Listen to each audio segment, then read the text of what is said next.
नमस्कार विद्यार्थी मित्रांनो, मी डॉक्टर किशोर बागडे आणि तुम्ही बघत आहात YouTube channel medical admission guidance.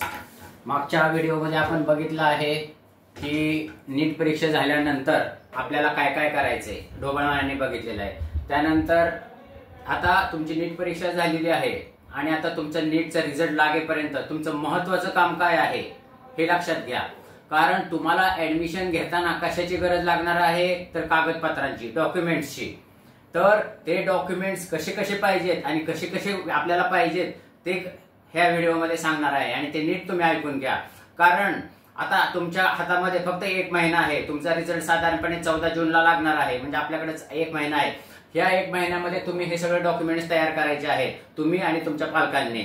तर आता सध्या कट ऑफ, कॉलेज ह्याच्याकडे लक्ष द्याच, पण त्याच्यापेक्षा लक्ष तुम्ही डॉक्युमेंट्स कडे लक्ष द्या। कारण एक जरी डॉक्युमेंट्स नसलं तरी तुमचं ऍडमिशन कॅन्सल होऊ शकतो। तर आजचा विषय आहे की नीट काउन्सिलिंग साठी लागणारे डॉक्युमेंट्स, मेडिकल ऍडमिशन 2024 साठी लागणारे डॉक्युमेंट्स। तर सगळ्यात पहिल्यांदा तुम्हाला लागतं तर नॅशनॅलिटी अँड डोमिसाइल। महाराष्ट्रामध्ये नॅशनॅलिटी अँड डोमिसाइल सर्टिफिकेट एकच असतं, 2 वेगळे नसतात आणि ह्याची व्हॅलिडिटी लाईफ टाइम असते। तरी तुम्ही अगोदर काढलेलं असलं तरी नवीन काढायची काही गरज नाही, दरवर्षी काढायची काही गरज नाही। ते जुनं नॅशनॅलिटी डोमिसाइल वापरा। नंतर लागतं ते ऍप्लिकेशन फॉर्म प्रिंट, ही तुम्हाला आता मिळणार नाही। जेव्हा रिझल्ट लागल तेव्हा तुम्ही सीईटी सेलला तुम्ही ऍप्लिकेशन करणार तेव्हा ते ऍप्लिकेशन प्रिंट लागते, त्याचं काय तुम्ही डोक्यामध्ये घेऊ नका। नंतर एक नीट कन्फर्मेशन पेज म्हणून एक असतं। नीट कन्फर्मेशन पेज म्हणजे काय, तुम्ही नीट एक्झामिनेशनला जे काही अप्लाय केलेलं आहे त्याला कन्फर्मेशन पेज म्हणतात। ते लागत नाही पण ते एक महत्त्वाचं डॉक्युमेंट्स म्हणून ठेवा, कधी कधी आपल्याला त्यातला डाटा लागतो। नंतर नीट ऍडमिट कार्ड हे तुमच्याकडे आहे। नीट ऍडमिट कार्डवर मी जो व्हिडिओ तयार केलेला आहे तो तुम्ही बघा। त्याच्यानंतर नीट स्कोर कार्ड तुम्हाला नीट रिझल्ट नंतर येणार आहे, त्याच्याबद्दल काय नको। HSC मार्कशीट तुमचे रिझल्ट लागल्यानंतर येणार आहे, ज्यांनी रिपीट केलेली आहे त्यांच्याकडे ती आहेच। नंतर HSC लिव्हिंग सर्टिफिकेट ती तुम्ही काढून घ्या आता लगेच। ज्यांनी रिपीट केले त्यांनी तर काढून घेतलेलं नसेल तर काढून घ्या, आणि ज्यांचा रिझल्ट ह्या वेळी आहे, रिझल्ट लागल्या लिव्हिंग सर्टिफिकेट काढून घ्या। त्याला ट्रान्सफर सर्टिफिकेट पण म्हणतात। लिव्हिंग सर्टिफिकेट किंवा LC और TC ट्रान्सफर सर्टिफिकेट पण त्याला म्हणतात।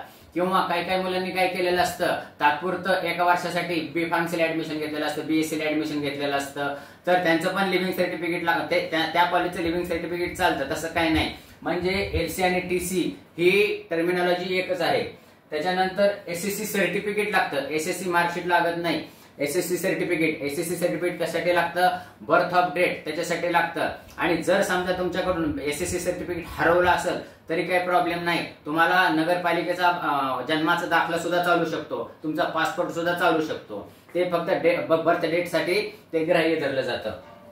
त्याच्यानंतर अलॉटमेंट लेटर हे तुम्हाला नंतर मिळालं जातं, जेव्हा तुम्हाला एखादं कॉलेज अलॉट होतं तेव्हा ते अलॉटमेंट लेटर मिळतं, तेव्हा मी सांगेन तुम्हाला। नंतर मेडिकल ऍडमिशन साठी मेडिकल सर्टिफिकेट खूप महत्वाची गोष्ट आहे।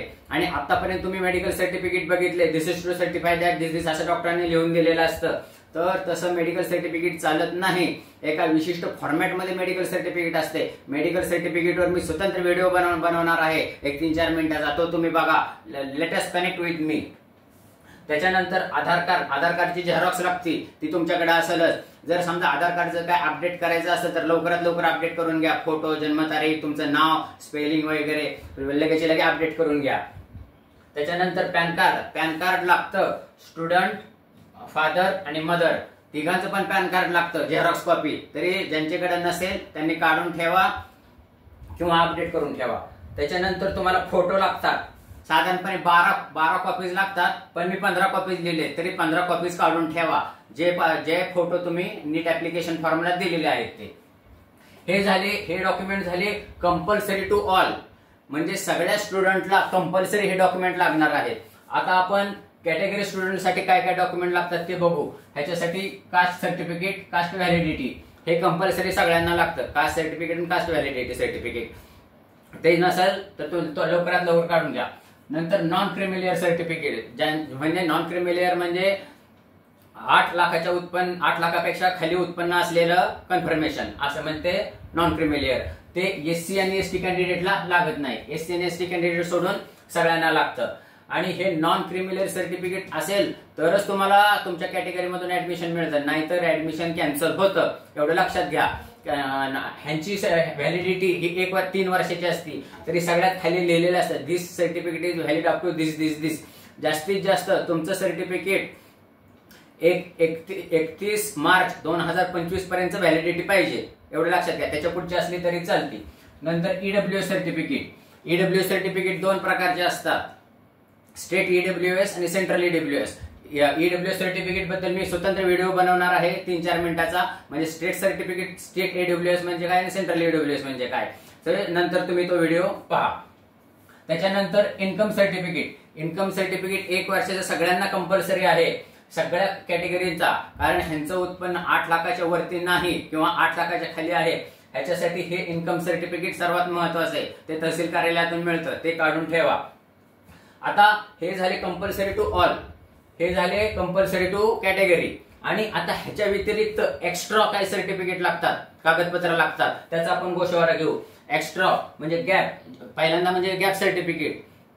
ज्यांनी गॅप घेतलेला आहे किंवा जे रिपीट करतायत त्यांना गॅप सर्टिफिकेट हे तहसील कार्यालयामध्ये मिळते, त्याच्यावर मी स्वतंत्र व्हिडिओ बनवणार आहे, तो तुम्ही नंतर बघा. नंतर कॅरेक्टर सर्टिफिकेट आणि बोनाफाईड सर्टिफिकेट. कॅरेक्टर सर्टिफिकेट आणि बोनाफाईड सर्टिफिकेट हे 12वी तुमची ज्या कॉलेजमधून झालेली आहे तिथं मिळेल. तुम्ही ताबडतोब तिथं जावा आणि कॅरेक्टर आणि बोनाफाईड सर्टिफिकेट काढून घ्या, कारण नंतर कॉलेज देत नाही, हे खूप महत्वाचं आहे. त्याच्यानंतर मायग्रेशन सर्टिफिकेट. आता ह्या मागच्या वर्षापासून मायग्रेशन सर्टिफिकेट आपलं स्टेट बोर्ड लगेचच पाठवत आहे, म्हणजे तुमच्या 12वीच्या मार्कशीट बरोबर.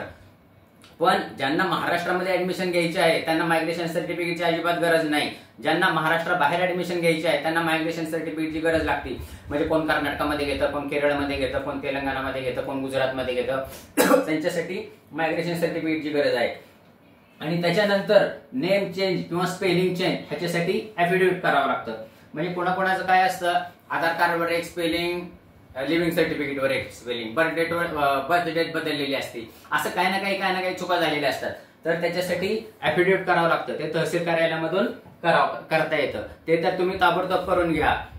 आता आणि एक सर्वात महत्वाची माहिती म्हणजे हे जे सगळे ऑल हे आहेत सर्टिफिकेट आहेत ओरिजिनल, ह्या ओरिजिनल सर्टिफिकेटचं एका पेन ड्राईव्ह मध्ये PDF फॉर्म मध्ये करायचं, सॉफ्ट कॉपी करून ठेवायची आणि त्या प्रत्येक कॉपीला नाव द्यायचं.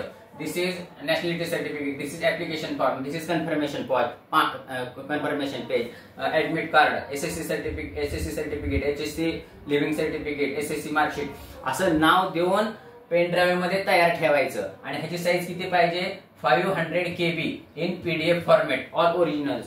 हे तुम्ही हळूहळू करून ठेवा, हे तुम्हाला लागणार आहे. तर हा महत्वपूर्ण व्हिडिओ आहे. हा महत्वपूर्ण व्हिडिओ तुम्ही तुमच्या मित्रांना पाठवा, तुम्ही बघा आणि ह्या चॅनलला लाईक करा, कारण ह्या चॅनलला सबस्क्राईब पण करा अजून केलं नसेल तर, कारण हा चॅनल तुम्हाला ऍडमिशन प्रोसेस होईपर्यंत एकदम नियोजनबद्ध रीतीने माहिती देणार आहे. एवढं बोलून आजचा व्हिडिओ संपवतो. जय हिंद, जय महाराष्ट्र.